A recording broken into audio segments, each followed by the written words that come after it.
that even mean, Bauer's Game Corner? Ahoy there, YouTube! I'm back again today for another game review charged by BoardGameExchange.com, the internet's only board game rental website. And today I am excited to be reviewing D-Day Dice from Valley Games, Inc. This is for 1 to 4 players, ages 10 and up, and it'll take you about 45 minutes to play this game, depending on which scenario you play it. And in D-Day Dice, you will be a soldier in World War II.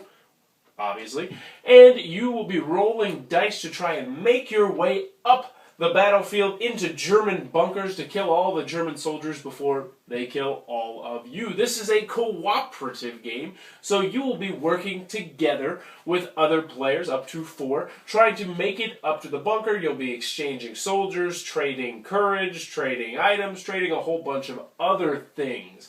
Interesting concept. Is it a good game? I don't know. Let's open it up and find out. Alright, so inside D-Day Dice you're going to get a lot of components. There's a lot to go over, so I'm going to try and do this as quick as I can. First and foremost, you're going to get your rule booklet. It is 30 pages, double-sided, full color. There's not any questions you're probably going to have that this rule book is not going to answer. It's very nicely done, and don't be too intimidated by the 30 pages. A lot of it's just Kickstarter backers and the different scenarios, because in the 8 different scenarios you're going to get, I think I said there was 10 in the earlier part, but there's only 8. You are going to be trying to get into different bunkers and kill Nazis. And they will get progressively more and more hard. And as you can see, these boards are nice, thick, sturdy cardboard. They're very serviceable boards. You're going to get those boards. You're also going to get dice. You're going to get a lot of dice. I think there's a grand total of 32 dice. However, you personally will only need 8 of your dice. You'll need your particular color dice, green, since I am green, which will be acting as your pawn. You're going to get 2 red, 2 white, and 2 blue, and then 1 black dice. You don't have to share them with everybody else, which is really nice. You're going to get a lot of cards. These cards are going to be various different things you can buy and get. There's awards, which are, you're only going to get every once in a blue moon, but they really will help you out. They have various different special abilities and special powers they'll let you use. You'll have regular and special items, and these will be very helpful. Some will give you extra people, some will give you a whistle so you can ignore courage, some will kill people in bunkers. They'll do a lot of various different things, and as they get more expensive, obviously, the rewards get nicer and nicer. Next, you're going to get specialists. Now, there's 2 kinds of specialists. First, you're going to have regular specialists, and these are special soldiers that will allow you to do a lot of different things. They are very nice to have. If you don't have specialists, you will lose the game. I can pretty much assure you. You're going to have your regular specialists, which you can buy. Then you're going to have unique specialists.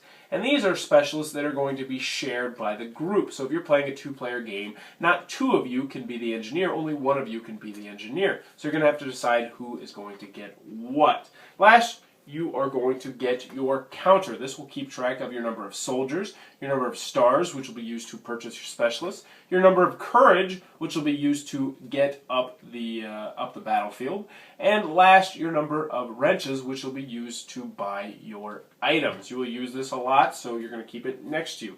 The last thing you're going to get is something that I absolutely love that this game includes, and this is a cheat sheet. It has a lot on it. It seems daunting, but trust me, this thing will answer all the questions that you're going to have when you're playing, and it'll be like, wow, I'm really glad I didn't have to look this up in the rule booklet.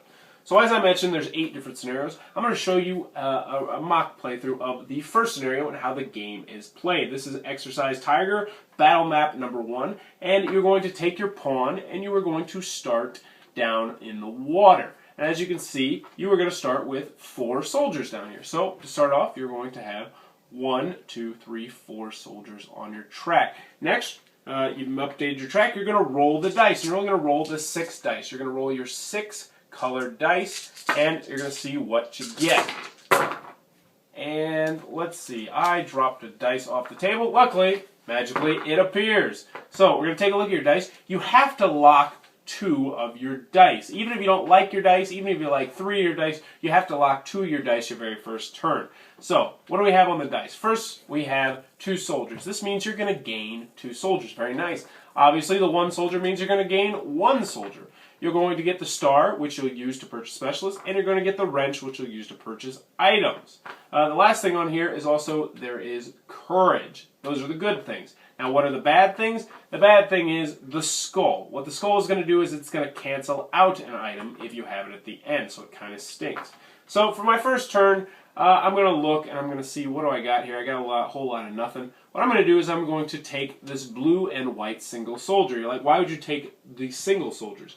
Because if you get a red, white, and a blue of a certain combo, you get a special power, a special ability, a special little something that you're granted. So for this, if I get the red, the white, and the blue single soldier, I will gain 4 additional soldiers, and everyone else playing with me will gain 4 additional soldiers, which is pretty nice. So I've locked these two, and I can roll up to 2 more times if I want to. Obviously, since I got a skull, I will roll again.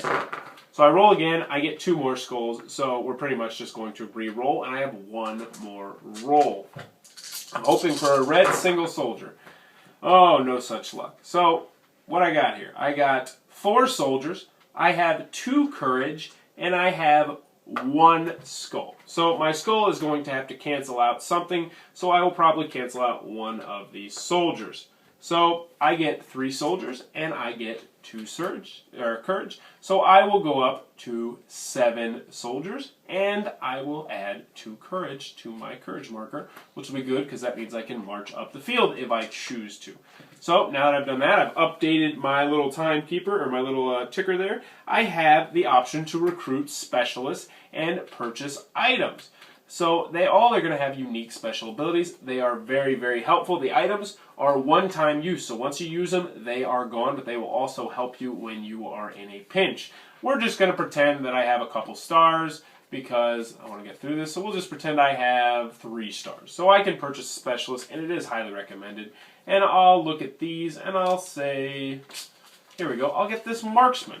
This marksman says for every skull you lock, you gain 3 soldiers. So that's a pretty good ability. That means if I have a skull at the end like I did last time, I would gain 3 soldiers. So pretty nice. But it cost me 2 stars, so I will go down to 1 on my track. Also, since I've recruited another soldier, I will go up to 8 on my soldier track, since the specialist is a soldier. Last, you're going to do move. So I have the option to move here, or stay in place. You can stay in one spot for 3 turns, which is marked on the dice. Once you have to move, it will go red. The only exception to that rule is when you're on these black spaces. This means you can only stay there 1 turn. But since this is early on in the game, I'll probably just stay right here. Last, I do combat, which means I am going to lose 2 soldiers. If I were here, I'd lose 4. If I were in the bunker, I'd lose 12, etc., etc. So I'll go down from 8 soldiers all the way to 6 soldiers, and now it's a new turn. I will move on to my second turn in this thing. I'll roll the dice again, and I'll slowly accumulate soldiers and items and stars, and I'll get more and more specialists and whatnot. And eventually, you will try and move your way up into the bunker. If you can successfully get into the bunker and you have at least 1 soldier remaining, you have won the game. If you're playing a 1-player game. However, if you're playing with more than 1 player, then what happens is everyone has to successfully get into the bunker. If anybody dies, game over, which is why you're going to need to be trading items. You can trade items, you can trade soldiers, you can trade all these things on your marker, the stars and whatnot. You just can't trade specialists. The one catch to that is you have to be in the same square as someone, or you have to have the item, which I believe is the carrier pigeon. One last thing I did forget to mention is you're not going to have every single item every single time. The rule booklet will say, oh, you can have the walkie-talkie, and you can have the shoulder patch, and you can have the binoculars, and those will be the only things you'll have. So those will be the only things you can purchase. It also goes the same for the specialist. The awards, you're like, how do I get an award, though? These awards are really nice. The one way you can get awards is by rolling a straight. That means you have all 6 dice and you have all 6 different symbols on here. It doesn't come up very often, but when it does, you'll get an award, and the awards are very nice. My favorite award card in there lets you use a vehicle, even though you're not allowed to use a vehicle on this particular map, because when you get into the vehicles, you really just smash stuff. They're actually a little bit overpowered, in my opinion.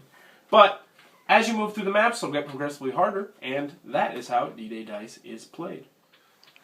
Alright, D-Day Dice from Valley Games Inc. What are my final thoughts? Let's go over the pros, let's go over the cons. First, on the con side, as you can tell from the rule booklet, there's not much artwork in this game. The art is very minimal, and the artwork that is in there is nothing spectacular. It's supposed to look realistic, and I understand that. But if you're looking for artwork, look somewhere else from this game. Also, the cooperative element. A couple problems with that. First, it didn't seem like true co-op to me. It felt like I was playing, and then the other people I was playing with were kind of just playing next to me, and occasionally they would give me this, or they'd give me that. We'd trade this, trade that, items or whatnot. It really didn't feel like a true cooperative game. Also, with 3 or 4 players, this game got way too easy. Since everybody rolls their own dice, you're going to be getting all sorts of courage and bonus and soldiers all the time, which made it a little bit too easy for my liking, especially on the earlier maps. As you work your way up, it got a little bit more difficult, but it still was a little bit too easy for my liking.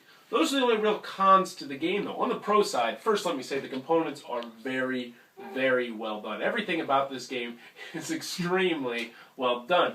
There's so many dice you're going to get in this game. Well, the cards, even though they are the mini cards, which is kind of annoying, they're nice, they're sturdy, they are very serviceable. Also, the boards are fantastic. They're thick, you get 5 of them. The maps work themselves up progressively, which is awesome. You start off and you're like, man, this is a cakewalk. By the time you get to the 4th, 5th, 6th map, it is getting more and more difficult.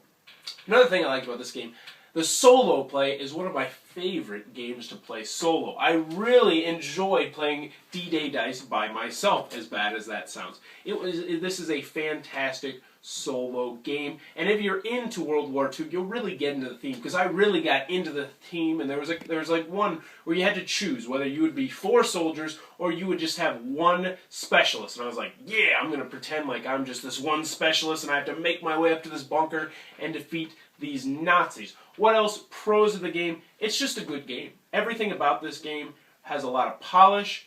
The components are great, the mechanics are great. I really enjoyed my time with D-Day Dice, and I think you will too. I can wholeheartedly recommend D-Day Dice from Valley Games Inc. If you enjoyed this review, please be sure to subscribe to my channel. Thanks for your time, YouTube.